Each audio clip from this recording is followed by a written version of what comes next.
Bronze and Modern Gods. Are you sick of us yet? Hey. I'm not sick of us, John. I'm Richard. Wait, no. Hey, hit like, hit subscribe, YouTube. What? We're off to the races already. Hey, everybody. Thanks for joining us for our Monday episode. If you are not a member, boy, you're missing out. If you want to become a member, go to YouTube if you're listening to the podcast on a podcast platform. And if you're on YouTube, all you have to do is hit join right here by the subscribe button. Unless you're on your phone, Richard, I discovered the join button does not appear for people on iOS. It does not. Steven from Minor Keys Comics hipped me to that fact. You guys got to do a workaround. If you Google the workaround, you'll find it. But don't put that much effort into it just to become a member here. Just go to a laptop and do it if you want to. For the cost of $2.99 a month, less than a Starbucks, as Grampy says, you can show your support for the channel. You get exclusive live member-only streams like we had Friday night. It was actually only members this time. You get extra episodes, shout-outs. In fact, let's give some shout-outs to these people whose names are on the screen right now that you see. I'm going to vamp while you have time to look for your name if you're a member. Vampy, vampy, vamp, vamp. You're I'm going to Vogue. If you help Richard and I by becoming a member, you get to more. We'll get to more shows and provide some more coverage for you in 2024. Just hit join. Enough of that. We're becoming too salesy, Richard. Let's stop selling things. Oh, you had something to say. Oh, yeah. I want to sell something. For those of you who don't know, I run a store called cornerbox.com. And I have some really cool mugs, tumblers that I'm selling. And I wrote some copy for it, but then I decided to get cheeky and I passed the copy that I wrote to ChatGPT to see what it would do. We were talking about how comic book cover art is changing because of AI. What about writing? So here's what ChatGPT said. May I read the first paragraph? Oh, yeah. Go ahead. Okay. This is Richard's AI prompted sales copy for his mugs. Dive into the captivating world of comics with cornerbox.com, your ultimate destination for exquisite laser cut corner box art and laser engraved tumblers, now featuring iconic comic book themes. This month, we're thrilled to unveil our exclusive collection of laser engraved tumblers, perfect for adding superhero flair to your daily routine, each meticulously crafted to celebrate the spirit of your favorite comics. Want to make it truly yours? We offer personalized engraving options to add your name to these stunning pieces. Looking for the perfect holiday gift for your comic-loving friends? Or perhaps you want to elevate your morning coffee ritual with a mug that's uniquely you? Look no further. Visit us at cornerbox.com for gifts that resonate with the geek at heart. And here's a superpower deal. Enjoy a 10% discount on all products until Christmas. Plus, become a member today and unlock an additional 10% off. What is that? Is that an actual thing? Yep. Oh, so if you're a member of the channel, you get 20% off. That's Look at correct. you. That's all right. It's the season. That was not the AI part. That was me actually like, what? So go to, enough of that. Go to my nose itches. Go to cornerbox.com. Richard's got some cool stuff. You've seen it. If you're on Instagram, you saw the mugs, and go check them out. There, Richard, how was that? Thank you. That was cool. It was a little campy for me in terms of what ChatGPT wrote, but hey, if it gets the sales point across, well, who am I to complain? Who am I to be campy? Is unheard of. Hey, it's our hot book of the week. Richard, I'm so excited. Hercules. It's a Hercules book. Hercules, Twilight of a God, number 4. This is the first appearance of Juno, Hercules' granddaughter, I believe, as the female Silver Surfer. See her there? She becomes a herald of Galactus. Lots of excitement over the rumor about Anya Taylor-Joy possibly playing the Silver Surfer in an upcoming Fantastic Four movie. People, rumors are rumors. Stop it. There's no source for this except for an insider says. But in the meantime, this has gone crazy. The Raws are currently selling on eBay for $35 to $40. This was a dollar bin book all day long. I have several of them because every time I see a Hercules book, I can't stop myself. But long-term spec, I don't know. I'd love to be wrong and have a Hercules book be a key. Yeah, you know, Marvel right now is hard to predict. They're going through some changes as to what the MCU is going to be. But this seems to be a hard sell for me for Silver Surfer. So we'll see, but I think this is a stretch. What do you think about the outrage? The fanboys are up in arms. A female Silver Surfer. They're crapping all over my fragile masculinity. There's been several female Silver Surfers, or Heralds of Girls. Galactus, let's say, yeah. So I really don't have a problem with it.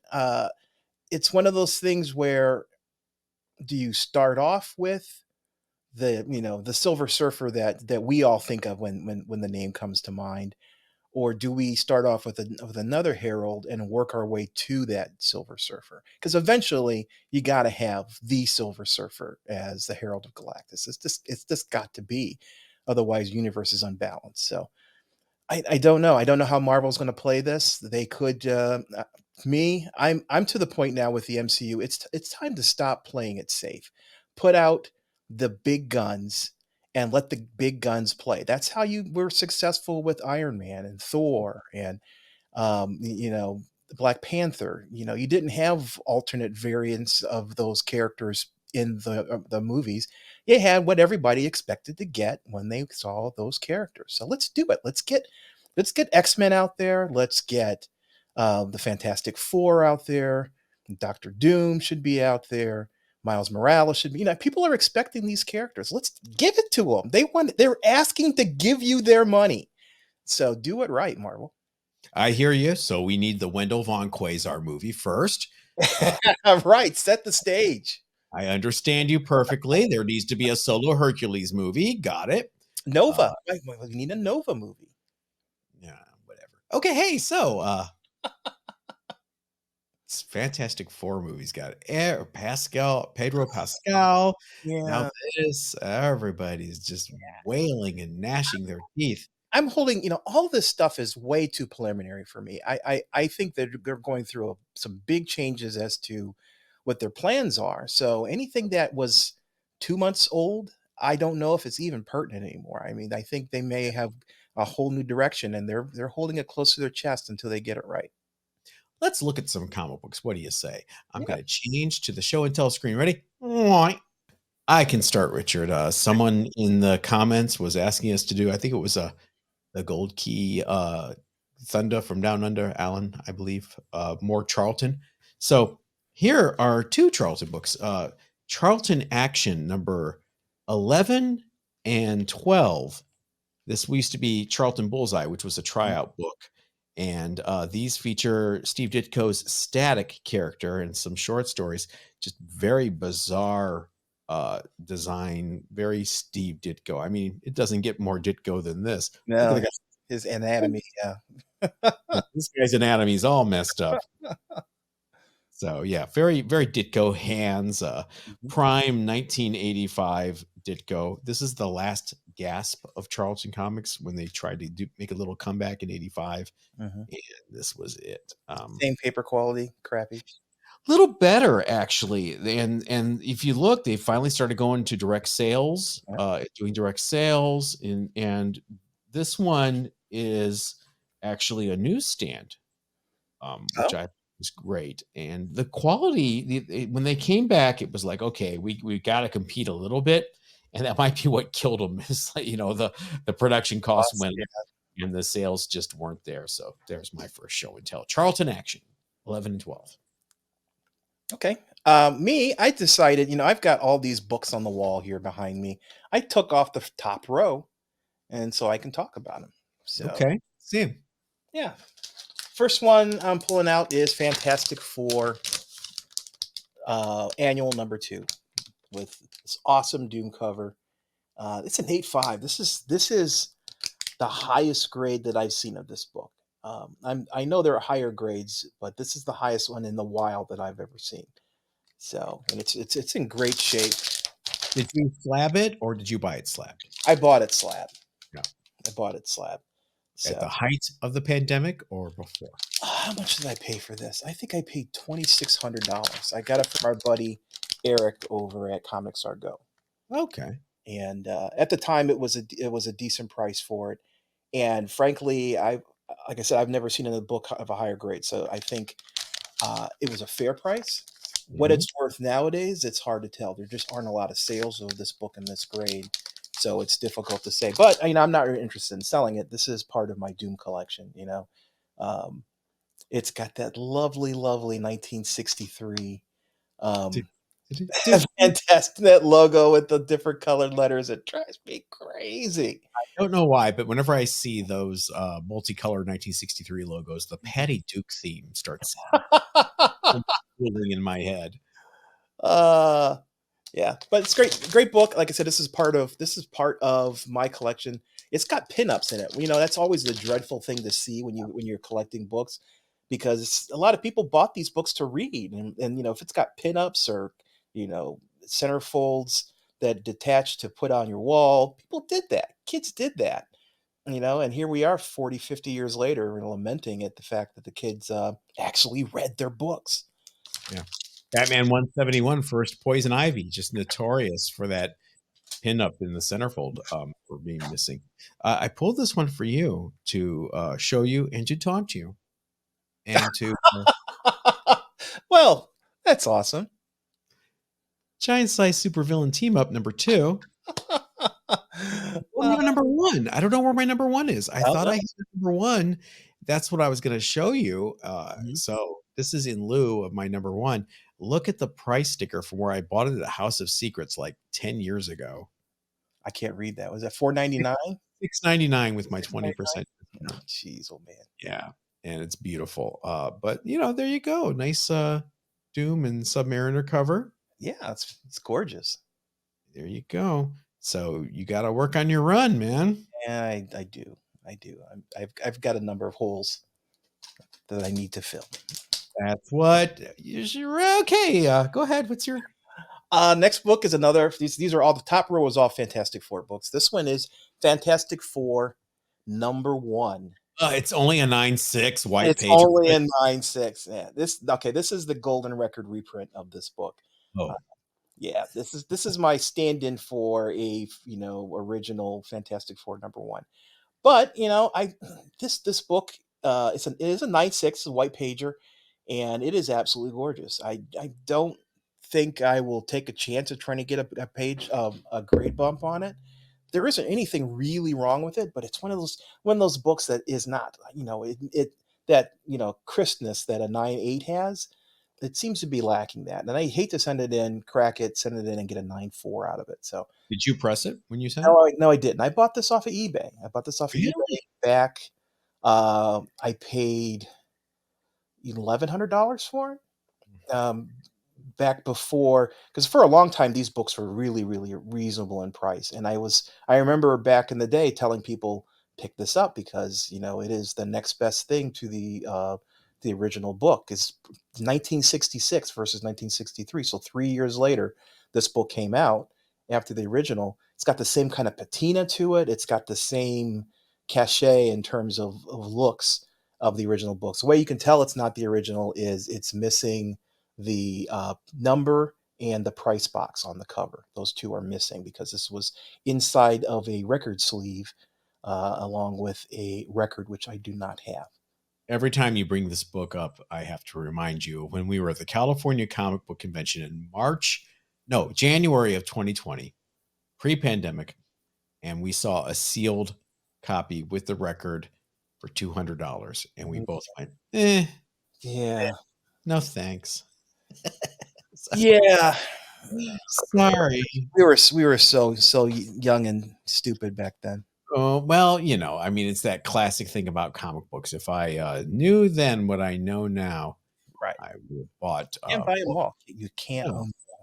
own. My next book is a follow-up to a discussion we had, I think, last week about Hitler covers. Mhm. Covers feature Hitler or swastikas and things like that. Mhm.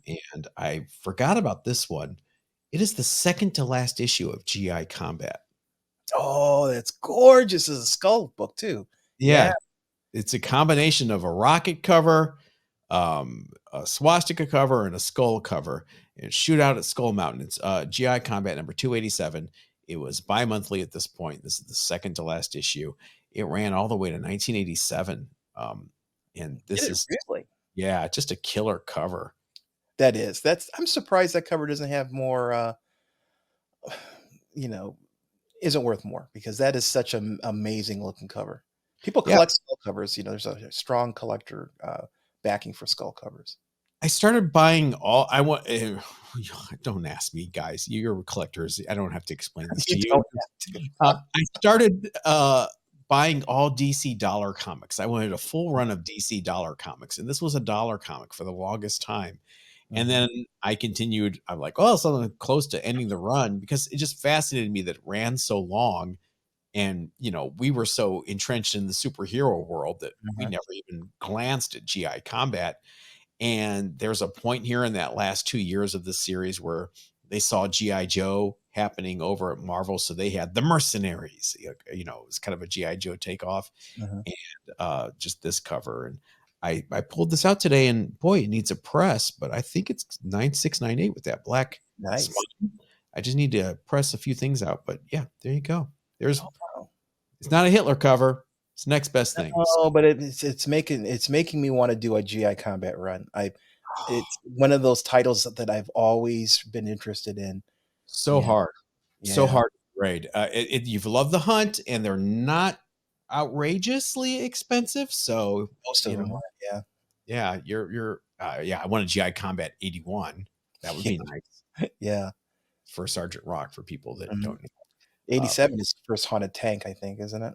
yeah, yeah. Um, You tend to go for those more realistic storylines. All right, when is your next book? yeah, that's true.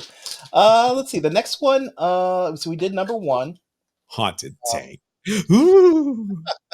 here's number 2, Fantastic Four number 2. Oh wow. Um, Now that's a real one. yeah, this is a real one. It's real beat up. You can see it has not been pressed. You can look and Oh, see the creases there on the cover. It is, yeah, it's a white pager, 2.5 white pager. why has that not been cracked out and pressed and I resold? I I don't know. I have no real excuse. This book, I wouldn't mind. You can see in the back. That's a 335 easy with a Yeah, press. yeah. It's easy. It's an easy book to do. I just have not gotten around to it. Are the But staples rusty? wrong Front. side. Yeah, I can see them in the front. No, they're fine. Yeah. Let's Dude, what are you see. doing? Yeah, if I could get a 3.5 out, that'd be great. I mean, Yeah. the main, this first scroll for anybody who, people who are listening. It's we've got scrolls on the cover, and they're attacking the Fantastic Four. So it's the first appearance of the scrolls. At the end of the book, they are all turned to cows. Yeah. The story wasn't the strongest in the world, but it's the second issue of the series. So Right. yeah, I'm going for the first 10 Fantastic Four. That's my goal. Mhm. Uh, I will not collect all of them because there's just too many of them. But yep, nice book. I like it. But now that I'm looking at it, and I gotta crack it. You gotta crack it. I would, next time I come, let me press it for you. Uh this is a Dell movie classic comic. Again, we were asked to do more Charltons and Dells, and I committed to doing that. And it's also one of the most important books in my collection because it features one of my favorites. And it is The Three Stooges Meet Hercules. Wow, one of those literary classics. I love it. I'm down, but it's Curly Joe Besser. Well, not Curly Joe. Oh yeah, okay. It's a fake Curly. It's not the real Curly. It's not even Shemp. No, oh, that's too bad. Is it Wait, Curly Joe? they were alive at that point, though, right? Yeah, yeah, Curly Joe Dorita, right? That was his name, I believe. And this is 61, I believe. And that's not Steve Reeves. That's just So some for those younger among us, the Three Stooges were a comedy group Hercules was. in the 30s and 40s that to me were just the epitome of the slapstick. When you think of slapstick, you thought of the Three Stooges. They kind of took it to an extreme, but there you go. So here they are, met up with a pretty buff dude. That's you know who he is? I don't know who that is. I don't know who played Herc in this movie. It's definitely not Steve Reeves. Now watch, I'm going to look it up, and it's going to be Steve Reeves. Hold on. His name is Samson Burke. So Samson, wow, that's a pretty he cool. was. Oh, Wikipedia says he was a Canadian bodybuilder, swimmer, wrestler, and actor. The actor, the last of the credits he gets here. The Stooges work at Dismal's drugstore in Ithaca, New York, where they befriend their eccentric next-door neighbor, Schuyler Davis, who is attempting to build a time machine. The machine transports the boys back to Ithaca in ancient Greece during the reign of the lecherous King Oddities. Such a classic Stooges plot. What is your next piece for show and tell? Okay, I do not have number 3 here. It's actually in the basement. I have a 1.0 Fantastic Four number 3. Not much to talk about. It's placeholder, let's call it, until I get something better. But here is my Fantastic Four number 4. This is the first appearance of the Submariner. And actually, John, you had a hand in getting me this. I traded with a gentleman in California my my Hulk 181 for this book. And I think my Hulk 181 was a 5.0, if I remember. Great trade. Yeah. So this book, its book is a little tan. It's got cream to off-white pages, but it's just when I wanted this book, I'm a huge Submariner fan, and at the time I prefer Submariner to Hulk, or the Wolverine, I should say. So this to me is a trade I do not regret. You've got the Thing's booties on the cover. Yes, you do. Yes, you do. You have one thing about this cover, besides the red trunks on Namor, which is kind of cool to see him with the red trunks. This cover always annoyed me as a kid because the Human Torch is like saying, stop him. If he gets to the water, he's going to become invincible. And yet, look at the Human Torch's flight path. He doesn't seem to be too stressed about getting there before anybody else. He's doing loop-the-loops twice. And you guys stop him. Easy. And this is before, Sue Storm was pretty powerful on her own, in her own rights nowadays. Back then, she was kind of a, damsel in distress. Either Doctor Doom or Namor was trying to hook up with her. And it seems to be she was always someone people had to rescue. Yeah, but look at that cover, man, Jack. It is. Oh, yeah. It is. It is gorgeous cover. Also in my permanent collection. Yeah, well, that's going to wrap it up for show and tell for this week. But there is a Doll Man cover of the week. Oh, man, oh, my goodness. Yes. That is way, way too easy to make a joke about the closest he'll ever get to being terrified of pussy. Feature Comics number 72. Sorry for anybody that is... For those who are listening, there is a cat on the cover of the comic book. You're not as infantile as I am with the jokes. I'm trying to keep it a family show, John. Well, Dollman, our intrepid tiny titan, is once more trussed up, this time against the table leg, or maybe a chair leg. Doesn't look like it's too tough to get out of that situation to me, but, he's a glutton for punishment. While what looks like my cat Luna is brushing up lovingly against him. It doesn't seem to be too much of a threat here to me. No, it doesn't. But there. Mm-hmm, yeah, you guys make your own jokes in the chat. I'll wait. All right. If you're on the podcast, just close your eyes and imagine. Yeah. It's just as bad as you think it is. And again, I must ask, where do the tiny ropes come from?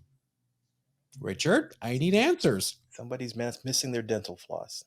I'm missing something. In the meantime, why don't you guys tell us where the tiny ropes come from in our viewer mailbag? Because here it is, viewer mail. You've got My mail. first piece of viewer mail comes from Planet Lang. Scott Lang? No. Talking about Alien Legion as we discussed it last week. Loved Alien Legion, Strike Force Morituri, Ultraverse, and DP7. Richard. New Universe was the bomb in more ways than one. Triple meaning. Still have the complete collection of all New Universe books from my childhood. Well, technically, I still have every book from then. Would it be weird to try for a complete New Universe 9.8 collection? It's only money, after all. I think we need an entire episode on the New Universe or even the Ultraverse.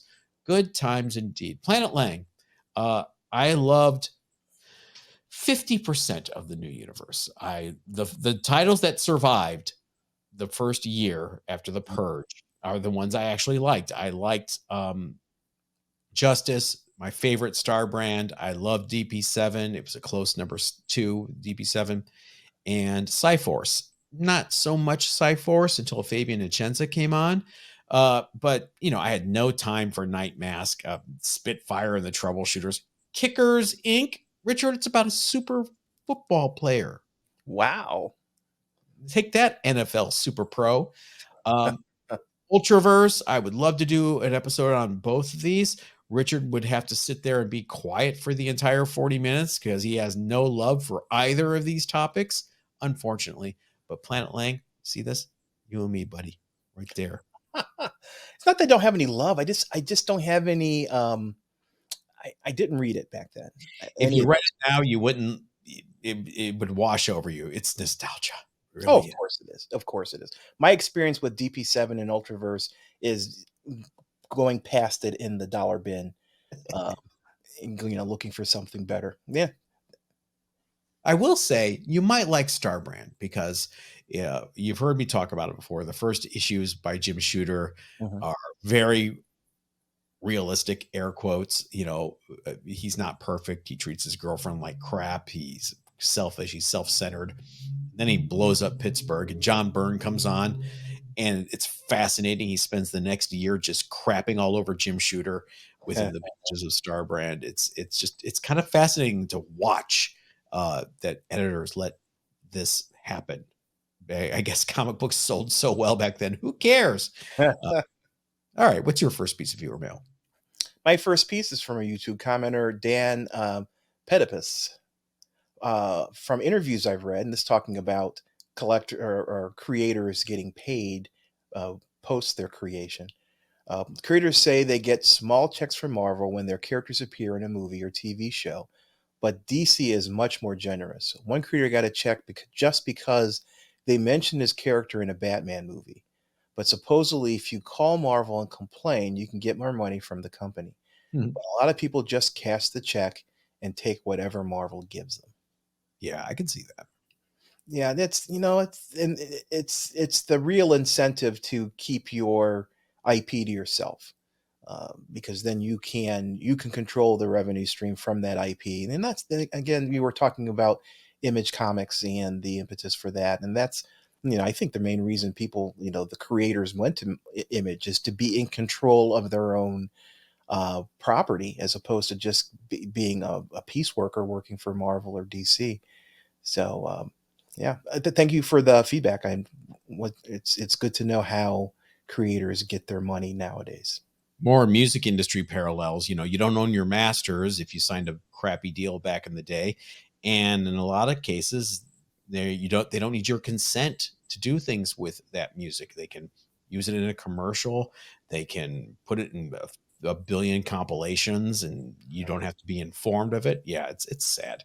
That's why people end up suing these corporations. My next piece of viewer mail comes from AGL Comics. In some reference to our interview a few months ago with Jim Shooter. Speaking of Jim Shooter, an amazing interview, guys. Jim Shooter, to me, is the second tallest giant in the comics industry of creators from any era, next to Jack Kirby, although the king was short. I have been and always will be a comics fan. When I was about 15 or 16, I sent in some terrible drawings to Marvel Comics, and sometime later, I get a beautiful rejection letter, but encouraging to be sure, from none other than Big Jim Shooter, telling me to keep at it, but not there yet. I kept that letter, and when I enlisted in the U.S. Army, my mom put all of my drawings and such papers in a large brown envelope, which I did not see for the longest time. Long story short, it was not summer of 2009, a few years later after I retired from the Army, when my mom gave me that brown envelope containing drawings from my high school days. There it was, Jim Shooter's envelope, containing his letter addressed to me on Spider-Man letterhead with his signature. What a nostalgic moment for me. And then AGL goes on to talk about how he is creating his own AGL Comics debut on Kickstarter soon. So check that out if you are inclined. AGL, I met Jim Shooter at Mid-OhioCon in Mansfield, Ohio in 1988. And I saw him walking around the halls, and I stopped him and I talked his ear off about Star Brand, I think. And he was the nicest guy who just indulged this 18, 19-year-old kid and just was so polite and so encouraging. So yes, I could totally see him writing a nice letter like that. Absolutely. He was just such the gentleman when we interviewed him a couple of months back. Is that Tinkerbell? Yes, it is Tink. Let's hear that purr.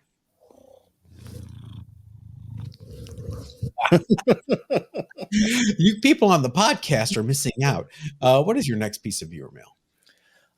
My next piece is from Josh and Caitlin from our email account at bronzeandmattergods.com. Longtime listener pre-COVID and second-time emailer.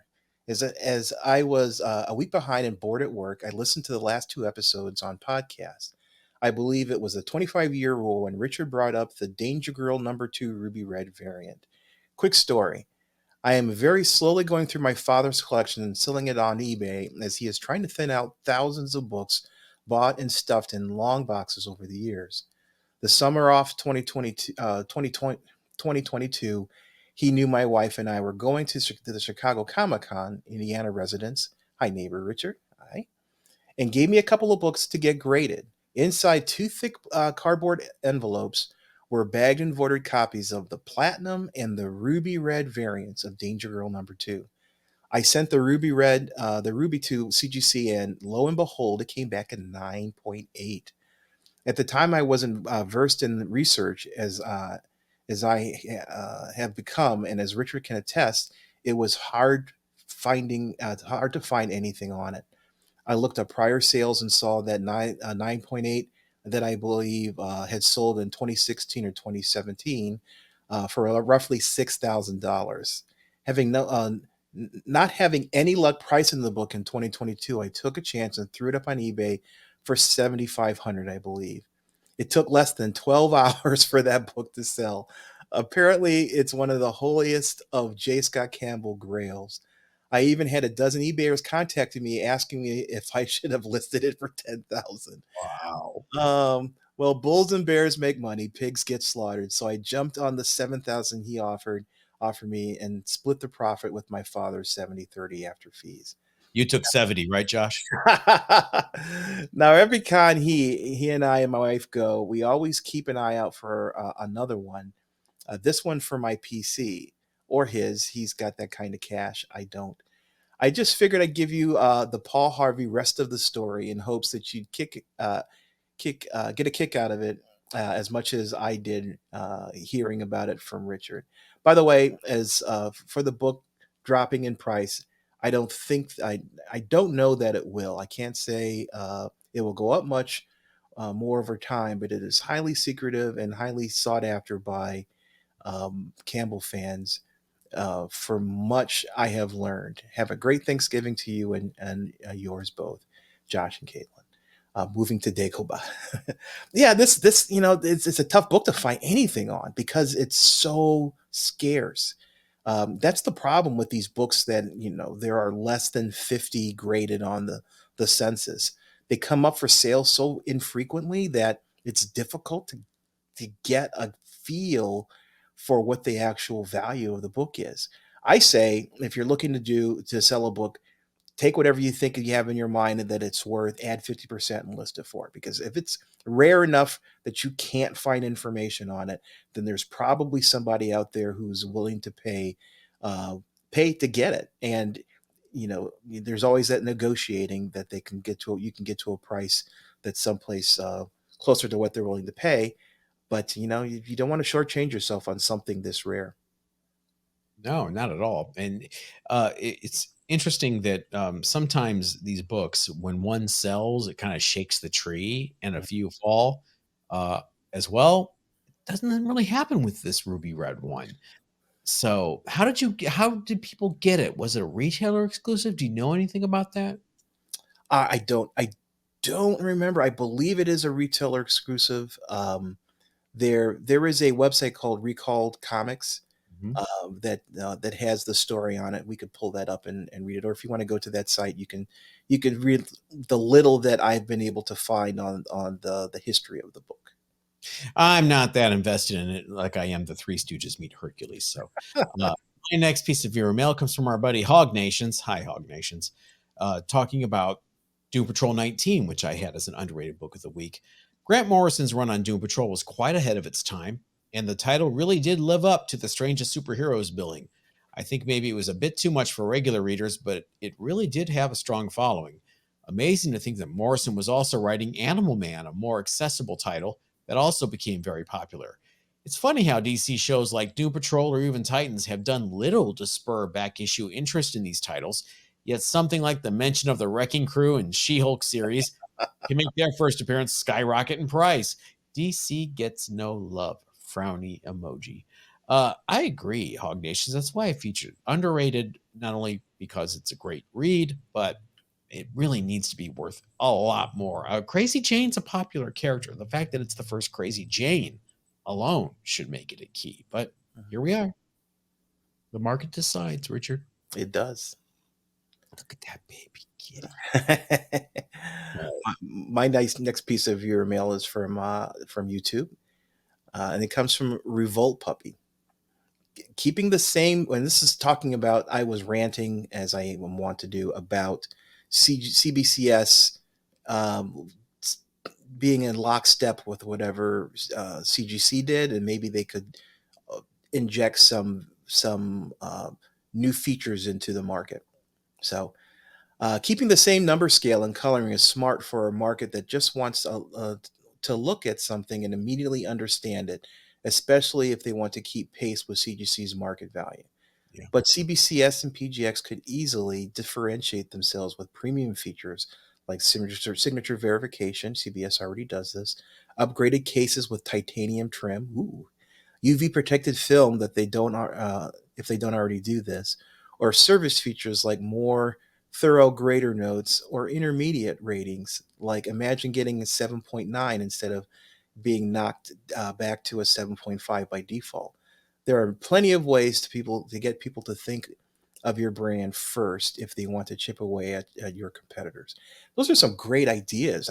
Premium cases. I think there would be some interest in that, or even like inert cases filled with inert gas, argon gas or something else that would prevent the degradation of the comic in the slab. I think that certain books people would be willing to pay for something like that. Um, yeah, I was doing more thinking about it. Now I was saying, why do we have this gradation where we have 0.5 1.5 y 1.8 y 2, is we've got these, it seems to be kind of an arbitrary grading scale, and why not just do 1 to 100, and that we don't put you into a particular tier, we stick you to whatever you want, whatever the book actually grades out to be. But it's like Revolt Puppy says, the market has already decided on a scale, and that is the 0.5 to 10 scale, and there's really no changing that at this point. We are kind of locked into that just because there are so many books out there already using that scale. It's familiar for everyone. People know the difference between a 9.6 and a 9.8, and it's difficult to change that. But I think you're onto something about being able to differentiate themselves with premium features.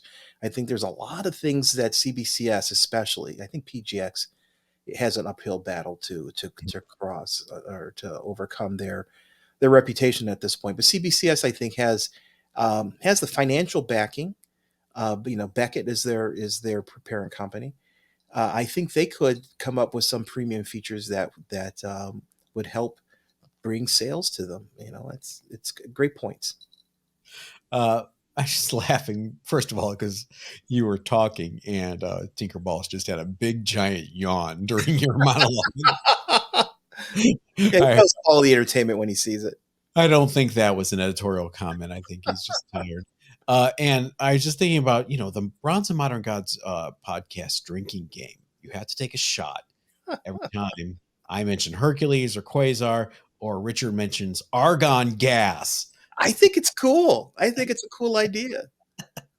Or you have to take a big, giant, gulpy drink every time John screws up the segue to the 25-year rule.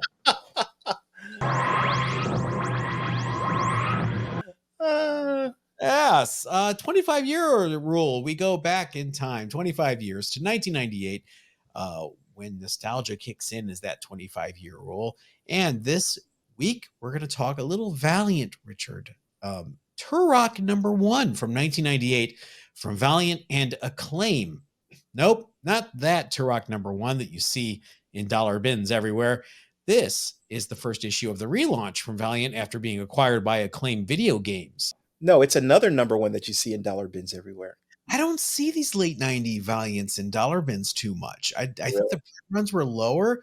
I see some things like there was a good girl, bad girl title that they had that I'm blanking the name on, but not this stuff. This was a 4-issue miniseries by Fabian Echenza and Raphael Kianen. And this is one of several Turok miniseries in the 90s, which sought to reboot the franchise thanks to the success of the Turok video game. The Turok video game did really well. Yeah. It just didn't translate to comics. In fact, there's no GPA sales for this Turok #1. But if you really want one, you grab a raw copy on eBay for $4. Do you have $4 on you? Maybe. That's more than becoming a member here. It's sad for me to see what has become of Valiant since this. You never got into Valiant back in the 90s, did you? No, I did not. Valiant no, never did. I just wonder if Valiant it can ever be repaired. It's just so damaged now. Just don't get me started. You guys in the comments, if Valiant fans, is there any chance of it ever regaining its luster?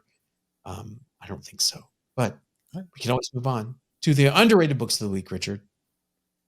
You have another X-Men book. Take a drink, everyone. Take a shot. Oh yeah, we were talking about we talk a lot, and we were talking about X-Men books at some point in the past couple of weeks, and I was thinking about this book. This is X-Men #95. I'm sorry, X-Men 95, which is the one right after 94. 94. Is that how that works? That's how it works. It doesn't always work that way, John. Winchell. Genius. Yeah, comic book numbering schemes don't have to go in sequence. Look at Charlton action. Go on. X-Men 94 was the first appearance of the new team after X-Men Giant Size X-Men #1. Their first appearance in the actual series was in 94. 95 is their third appearance of the team, which is one of the reasons why this book I think is important. Chris Claremont and Ween wrote this book. Dave Cockrum did the penciling on it. And it's known because of the death of John Proudstar, or aka Thunderbird. He was one of the X-Men in the original team. He died off early. Again, this is only their third appearance, and he died. He died a comic book death, which means he has been resurrected a couple of times over the intervening 40 some odd years. Most recently with O.P. Krakoa. Krakoa, for those who don't know, is this mutant island, and they have the mutants on it have the ability to resurrect people. So people never die. Mutants never die pretty much because of Krakoa. And then they had this operation to bring back a number of mutants that died before their time. And Thunderbird is one of those people they brought back. And anyway, there's a lot of history with Thunderbird. I think this book is overshadowed, obviously, by 94. And it's all of these early books I think are important, and I think you can still get this book for a reasonable amount of money. I saw it and look up the GPA value for it. A 9.8 is the last sale, which is in October of this year, was $1,368. That's price is going down. The average for 2022 was 29.90. So you could probably get this book for a better price than that. I think the price is soft currently. But if you're a fan of X-Men, especially the new team, I think this is a cool book to have. Yeah, Thunderbird, I think was born to die, to quote Lana Del Rey. Yeah, you read through.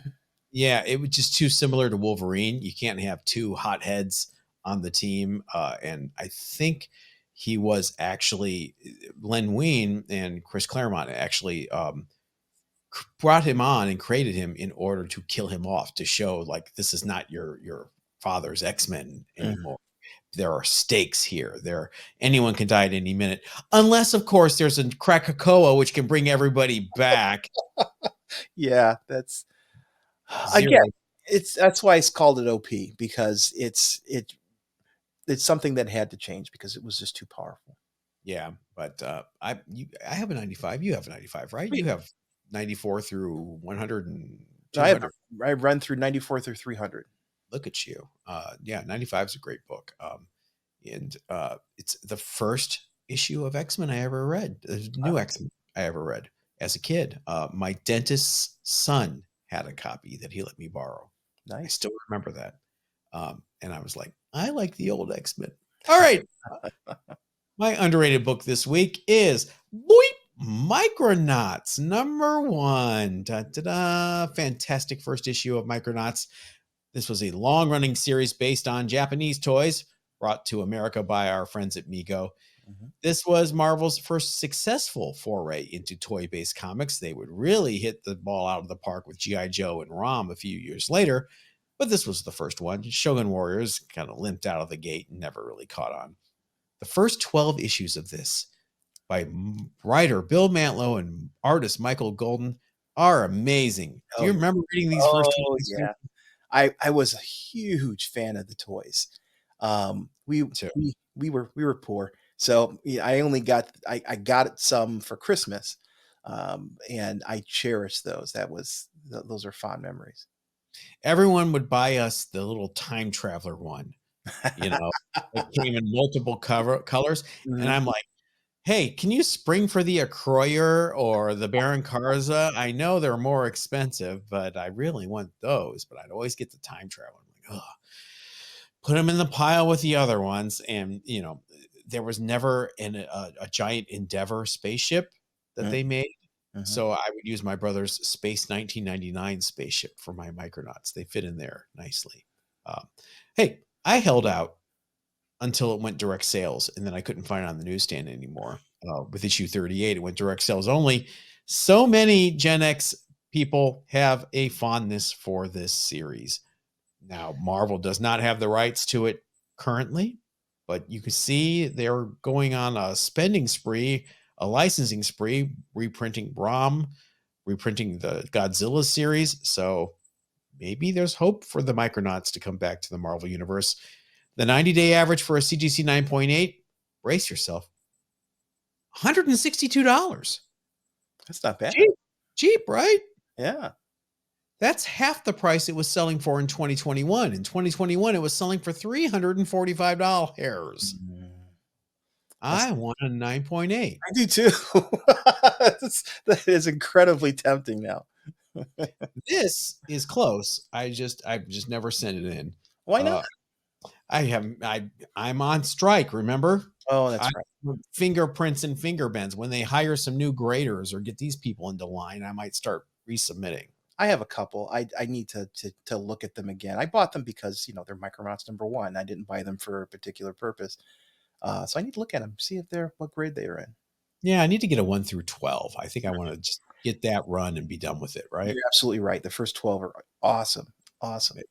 Don't forget issue 13 is by Michael Golden too, but it's that solo Acroyer story where he goes back to his home planet and just ties up some loose ends. I remember all this crap. How do I remember this? I don't know how you do. Your memory is legendary, John. Oh, yeah, I wish it was. I can remember that the first annual was drawn by Steve Ditko and how disappointed I was, but I can't remember where I left my glasses this morning. So, Uh, the way it is. But I will remember to urge you to hit like, hit subscribe, join if you're not a member yet. We're going to have some more episodes this week as we get into the holiday season. We're going to try to do a few. And Richard, anything you want to add? Anything you want to say? A corner box plug? yeah, anybody who's thirsty, please buy one of my tumblers. I think they're cool. I made them because I thought they were cool, and they are. This is my personal one with the 9/8, and it says Richard likes his coffee creamed off white. And show the back with the Dr. Doom logo. I put a Dr. Doom logo on the back of the tumbler. Dr. Doom. Nice. But they're fun. We'll throw a link in the description for you guys below for Richard. Remember, members get an extra 10% off. So check it out. All right. Thanks, everybody. We'll catch you on Wednesday for a members only episode. And everybody else, we'll catch you next week. Everybody stay safe.